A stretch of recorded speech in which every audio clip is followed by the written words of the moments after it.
So close, yet so far. Critics take on the president for visiting Texas, but not the border amid an immigration crisis. The Vatican hits the reset button. New steps to reform its scandal-plagued bank. The American pro-life movement is having an impact worldwide. We talk with the president of the March for Life. And a Brazilian blowout. Germany crushes host Brazil to reach the World Cup finals. Those stories and more on EWTN News Nightly for Wednesday, July 9th, 2014.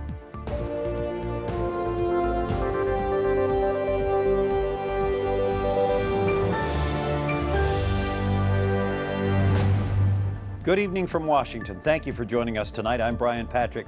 Looking at your news now, we start tonight with the deep and deadly divide in the Middle East. Israel continues its massive military offensive against Hamas, trying to stop rocket strikes against Israel. This is the heaviest fighting between these two sides since the eight-day battle back in 2012.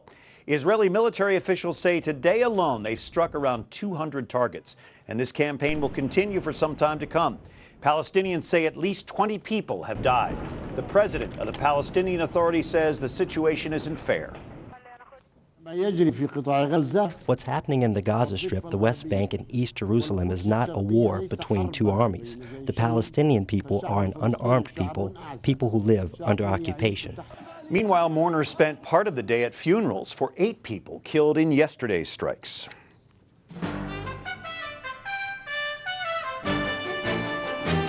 And now some of the other stories our EWTN News Nightly team has been covering in today's world. President Barack Obama is in Dallas this evening, meeting with Texas Governor Rick Perry, along with faith and local leaders there. In the middle of a 2-day political fundraising trip, the president will be discussing the immigration crisis on our southern border. Meanwhile, here in Washington, the president's plan to address the tide of minors from Central America is drawing fire from House Speaker John Boehner. Jason Calvi reports from Capitol Hill tonight. Brian, immigration really is the big debate here at the Capitol. Several senators taking to the floor today to discuss this issue. But it's not just about policy, but about people. And today I had the chance to talk to one young person who's crossed the border.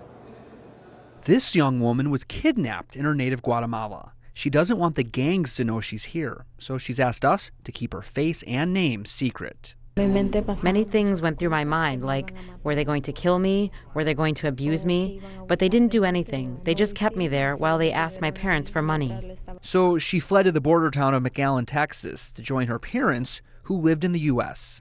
She's one of many children crossing the border illegally without family. From 2003 to 2011, an average of more than 6,000 came here each year. And so far, from October until mid-June, it's swelled to 52,000. The topic of immigration reform isn't new to Hispanics in this country. Veteran journalist Fernando Pizarro has been covering it for 11 years. It's a type of story that really touches our viewers. Many of our viewers are affected by this issue.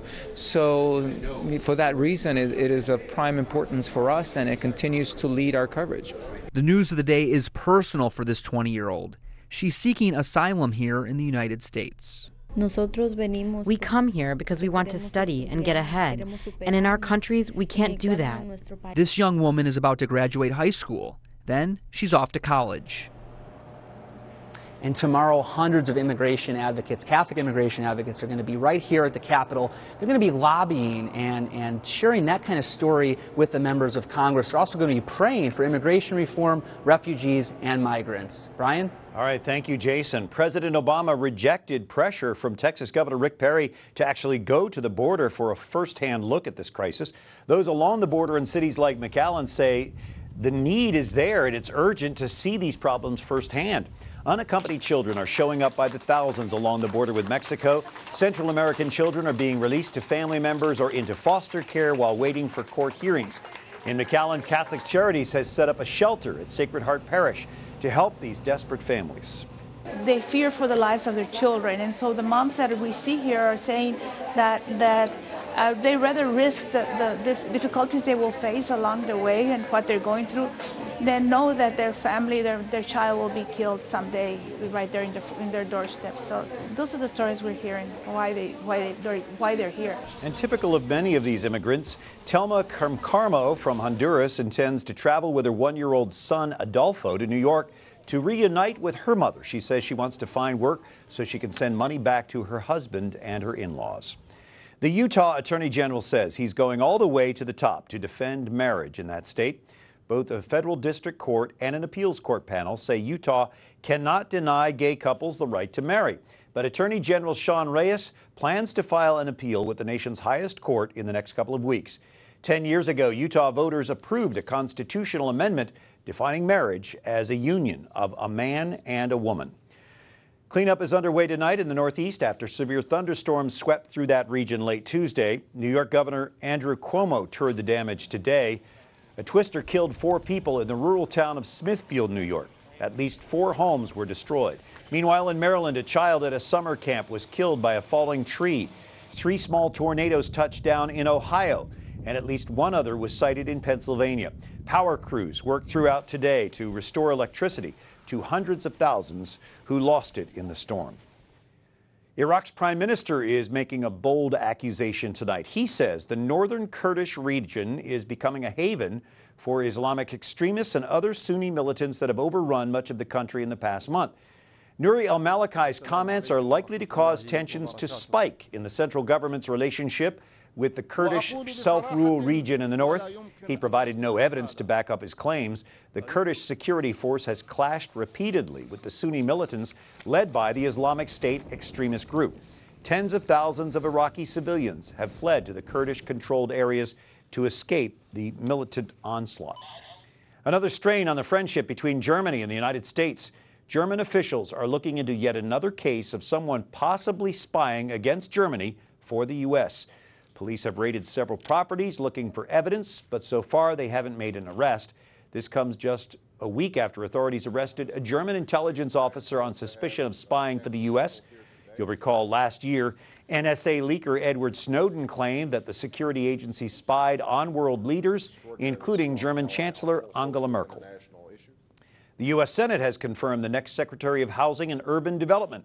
San Antonio Mayor Julian Castro is now set to take that job, but he still has to be sworn in.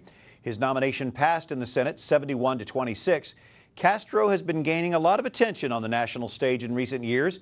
You might recall he gave the keynote address at the 2012 Democratic Convention. Some political pundits think his appointment is a step toward a future run for a high office. Well, a ceremonial move on Capitol Hill today in favor of religious freedom. The House voted to reauthorize the U.S. Commission on International Religious Freedom. The independent government agency makes recommendations for U.S. action against countries engaging in religious persecution. A new move tonight to get rid of New Hampshire's abortion buffer zone law. Alliance Defending Freedom has filed a suit challenging the law on behalf of abortion opponents. This is the same group that challenged the Massachusetts buffer zone law. The Supreme Court recently declared that law unconstitutional. The New Hampshire governor's office says their law is more narrow and they expect it will survive the court challenge. The mayor of Warsaw, Poland, has fired the head of a maternity hospital because that doctor refused to perform or make a referral for an abortion. The baby is now in intensive care with major brain and skull deformities.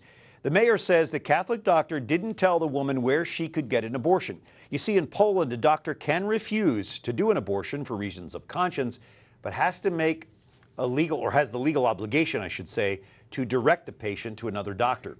Polish law allows abortion before the 24th week in extreme cases of deformity.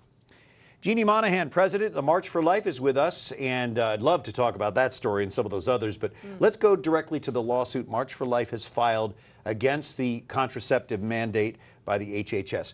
Why has March for Life filed, and why now?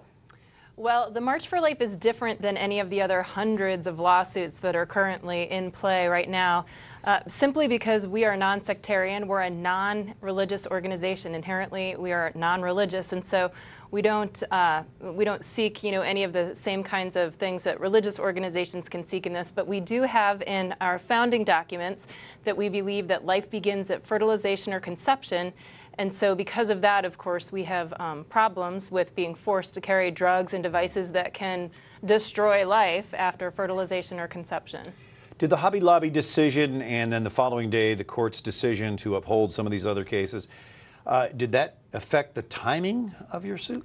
No, in terms of the timing, I mean, it simply was just a matter of procedure and getting papers together and what have you. And given that we are officially in litigation, there's not a whole lot that I can say about this. We're being represented by Alliance Defending Freedom, and you're welcome to talk to those folks. But no, we were happy, of course, to hear the Hobby Lobby decision. I was outside of the Supreme Court that day, and it was such a moment of joy. We talked with you right after that.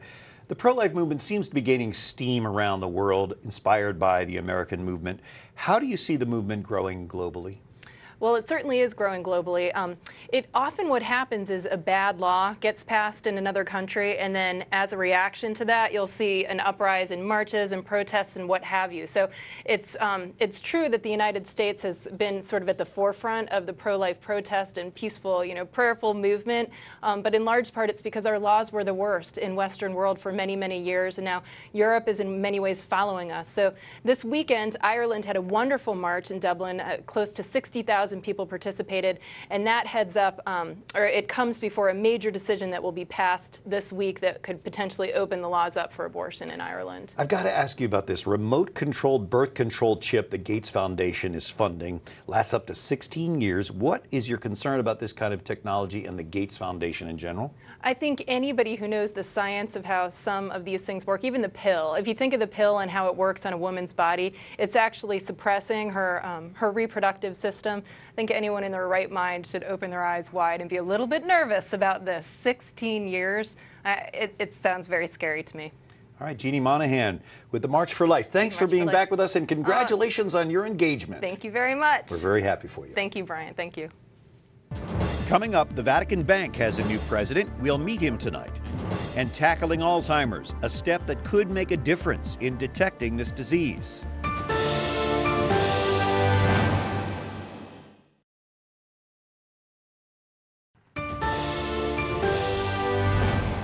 All right, Pope Francis really reaching out to the young, posted on the official Twitter feed of his Pope Francis on the 3rd of July. He said, "Dear young people, do not give up your dreams of a more just world." Well, thank you for joining us on this 9th of July, a Wednesday. I'm Brian Patrick on EWTN News Nightly. Today at the Vatican, the first major reforms of the pontificate of Pope Francis were announced. They focus on the Vatican departments dealing with money, especially the Vatican Bank. Our Rome correspondent Alan Holdren covers these new developments for us tonight. Alan? Brian, the Vatican completely overhauled its financial departments today, and in doing so, they also completely changed the narrative associated with the way that money is handled within the Vatican. They announced plans today to move around different competencies, distribute different responsibilities for how money is handled within the Vatican Bank in particular. Now, the Vatican Bank for decades has been shrouded in mystery. They've been working to meet international standards and achieve greater transparency, particularly over the last few years. And in doing so, they revisited all of their old accounts, every account that they had within the bank. And they've closed a number of them, 3,000. And while they were doing that, it appears they also realized their identity and have been trying to become more true to that identity. This was the impression they gave in a press conference this morning, one of competency and also professionalism. They know their assets, so to speak, Brian, and it came through this morning. And they said that they aren't just trying to meet international standards at this point, but they're also trying to become the international standard. We have investigated every single client. We know all clients today. We have created transparency as it should be for a financial institution. Our ambition is to become something of a model of financial management rather than a cause for occasional scandal. At the end of the day, what matters is quality. And if we deliver the level of quality which our clients are asking for, and we've done a fair amount of work to get there, the clients will never ask us to leave. And when it comes to bringing new clients, clients will come on their own. Those that are sensitive to the values that we represent, to the ethical approach that we will take, they will feel themselves very comfortable. They called this process a peaceful transition there in the Vatican Bank. And actually, Brian, it represents the first official reform of this whole process that we've been talking about for the last year. And Alan, we hear also that the Vatican Bank will be building relationships with major central banks in the world and ensuring the pension funds for Vatican employees. But there's a new commission, too, to streamline and revamp Vatican communications departments. Lay experts have been named to help with that process. Are there any Americans? Yeah, actually, Brian, there were two of them. There's Marianne Glendon, who's a Harvard professor and also a former U.S. ambassador to the Holy See. She'll be on the board of the Vatican Bank. And Greg Erlandson, who's the publisher and editor of Our Sunday Visitor, a weekly back there in the States. And he's going to be on this commission to take a look at reforming the communications media in the Vatican. Now, one interesting thing about all of the appointments that were made today, there were 15, is that 10 nations are represented in those appointments. Cardinal Pell has said that this is very important that the Holy See represent the entire world. Brian? All right, Alan Holdren, there's a lot going on there in Rome. We appreciate your report, and we're happy to welcome back Professor Lucia Selecchia from Catholic University of America. Lucia, do you think that the new leadership at the Vatican Bank can affect the reforms that Pope Francis wants? I'm very optimistic. They certainly have their work cut out for them and got a huge charge today when you look at all of the areas of reform. But I think very wisely the focus was in three areas: mission, personnel, and administration. And I think what we've seen over the past year is attention being paid to the basic question, what is the mission of the Vatican Bank? And although we call it a bank, its full name actually is the Institute on Religious Works. And I think that's somehow gotten lost over the years. So I think this new attention to what is the mission gives the new team a good sense of guidance going forward. Second, a real focus on the administration and the idea that not only do we comply with the laws that are in existence, but also good financial practices to be a model of ethical investigation, ethical investments, and certainly separating out some of the management and leaving that now to the Secretariat of the Economy, I think was a good move. Most interesting, I think, for me, has been the personnel question. And when you take a look at the group of people who have been put in place, they are certainly you have the administration of the group of cardinals, but lay experts from around the world and in many different financial sectors. That's what it takes to run a bank. It's what it takes to run a bank. And again, from around the world, people who have experience in handling these questions, and hopefully also very sensitive to the particular mission of this bank and its values and its goals. Yeah, so, probably long overdue. What about this committee on the reform of media communications? How do you think the church is doing here? I think it's a wonderfully exciting and challenging time to be in Catholic media and Catholic communications generally. And I think unlike the bank situation where the Vatican was trying to reform some past problems and correct some mistakes, I think when it comes to media, the charge here is a little bit different. It's taking a look at a world of communication that has changed so much so quickly. And so the group that has been put together includes members of the Vatican staff who handle the newspaper, the online communications, the press office at the Vatican, but again, a group of international communications experts. And when you take a look at them, they are a very diverse group geographically, in terms of the type of media that they've worked in terms of the years in which they entered into the media profession. And so I think there's a recognition that certainly the world of communication has changed. We communicate so differently now. And the Catholic Church has become very visible, under this Pope. Very visible, and certainly a leader in the Twitter feed and the outreach. And I think the challenges looking ahead are how to take advantage of those new media, how to make sure nobody gets left behind, and how to reach out to people who may not yet be familiar with the Church, and really being part of that whole new evangelization that we speak so much of. Lucia Selecchia from Catholic University of America. Thanks. We'll have you back. Thank you. Well, the Cardinal in charge of Vatican reform talked with our Jason Calvi this week. Cardinal Oscar Rodriguez Maradiaga says streamlining the Vatican's government will help the Church focus on its mission, spreading the gospel. We cannot be sitting in our parishes or in our rectories or in our diocesan chancelleries waiting that people will come to us. We have to go out, the Pope says. We have to go to the peripheries where maybe the gospel has not arrived yet. Cardinal Rodriguez is the Archbishop of Tegucigalpa, Honduras. He is in Washington this week for a conference on migration. With the theme Love, Mercy, and the New Evangelization, the 2014 International Theology of the Body Congress gets underway in Philadelphia today. St. John Paul II gave 129 short talks early in his pontificate devoted to what we call the theology of the body. It was his vision of human embodiment and marital love. EWTN's Teresa Tomeo is in Philadelphia tonight. We talked by Skype today with Teresa about the timing of this year's Congress. It's really interesting because it's God's providence, really. If you think about what happened last week with the Hobby Lobby case, and you think about some of the discussions now being put out there in the secular media with the National Organization for Women and other groups that, of course, are attacking church teaching, and groups like Little Sisters of the Poor. When you have a group like this that's gathered, it seems to really be getting them even more excited about the truth and the beauty of church teaching and how we can go out there and witness to the beauty of it. Is there any excitement there in Philadelphia yet over the possibility that Pope Francis could be there for the World Meeting on Families next year?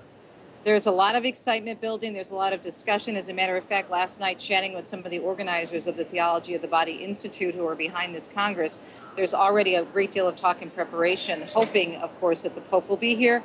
And looks like what we're hearing, it's a very, very good possibility. But yes, it's part of the discussion. But most of all, people are just excited about really trying to take this message of John Paul II's theology of the body to the streets. Thanks a lot, Teresa. The 2014 International Theology of the Body Congress continues through Friday at the Sheraton Hotel in downtown Philly. And a new weapon in the war on Alzheimer's. Researchers in London have developed a blood test for the disease that people can take long before symptoms appear. It works by identifying key proteins common in people who develop Alzheimer's. They say it's nearly 90% accurate. The test is still in the trial stages, but researchers say it looks promising. Up next, a business boost for the Midwestern city that will host the GOP National Convention in 2016. And Brazil ousted from the World Cup. Brazilian tears and Germany's jubilation.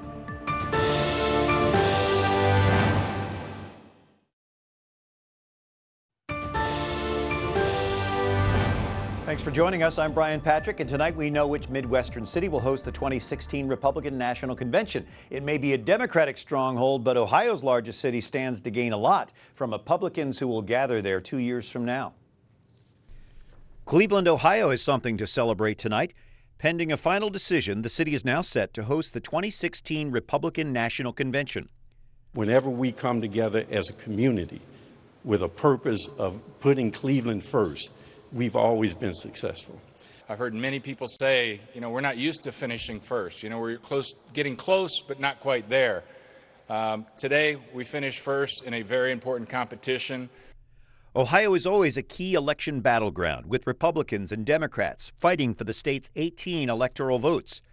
But for people in Cleveland, having the Republicans come to town means business and jobs. More people coming to Cleveland it's better for everyone.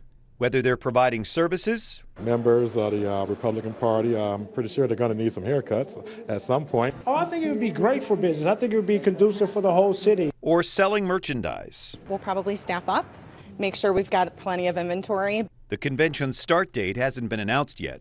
Officials say it will probably be either in June or July of 2016. Well, the world and the internet still abuzz over yesterday's Brazil-Germany World Cup semifinals, the most tweeted about sports event in Twitter's brief history. Germany dominated Brazil in the historic 7-1 win to move forward into Sunday's World Cup final. Brazilians are still coping with their loss, even the headlines reflecting the shock of the host nation. Meanwhile, Argentina and Netherlands fans are ready for today's clash, confident their team will take on Germany. We'll have highlights tomorrow night. And some kids living in the slums of Pakistan are watching this year's World Cup finals through hopeful eyes. They're getting soccer training from Spain's Real Madrid Foundation, and Catherine Zeltner has their story. This group of young school children from Karachi's slum area are having a kickabout on a dusty pitch at a local sports stadium. This is one of the oldest slums in Karachi. The local community is mainly comprised of fishermen. There are many children here who share the dream of playing football or soccer professionally someday. Now, a charitable group, the Aman Foundation, is providing these young footballers with a ray of hope. This is a low-income area. Kids over here don't have access to sport, even in school and otherwise, and we wanted to bring this program here so to bring access to sport for them, and provide other services like health, education, and other benefits to them through this program. The foundation is now in the process of setting up a similar program for girls. Trainer Mira Khan says the Girls Academy will be up and running by the start of the next school term at the end of summer. But it's important for the girls who are playing to feel safe in their communities, right? So we're looking for the perfect community, a supportive community, and for girls who have actually shown a genuine interest. There's been great excitement surrounding the FIFA World Cup in Brazil. Coaches say they've been watching matches together with students. It's been helping them learn more about the game in the hope of one day achieving great things. Catherine Zeltner, EWTN News Nightly. Thanks, Catherine. Great story. Well written, too. Thanks for watching tonight. Until tomorrow, like us on Facebook, follow us on Twitter, watch again on YouTube, and for all of us at EWTN News Nightly, I'm Brian Patrick. Good night, and God bless you.